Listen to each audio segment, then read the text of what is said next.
Good morning guys. No. Good morning yan. Ba yung itsura na yan? So yun na, araw ng linggo ngayon. Ituturo ko sa inyo kung saan ako nagsisimba dito sa Taiwan. Pero bago yun, maliligo muna ako. Fast forward na nga, tapos na akong maligo. Bago natin ituloy, mag-intro muna ako.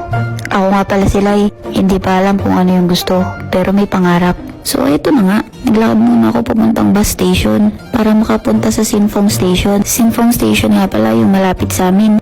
From Sinfong, bababa naman ako ng Sinchu.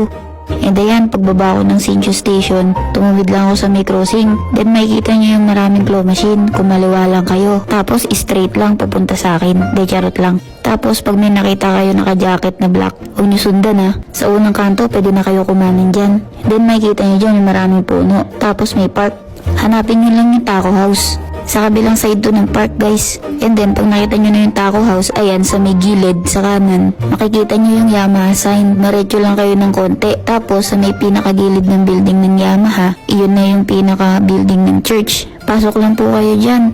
Huwag po kayo mag-alala, may signage naman pong nakasulat dyan sa baba. So ayan nga po, ang DFC Sinchu, Door of Faith Church. Pagpasok ko nga, tapos na.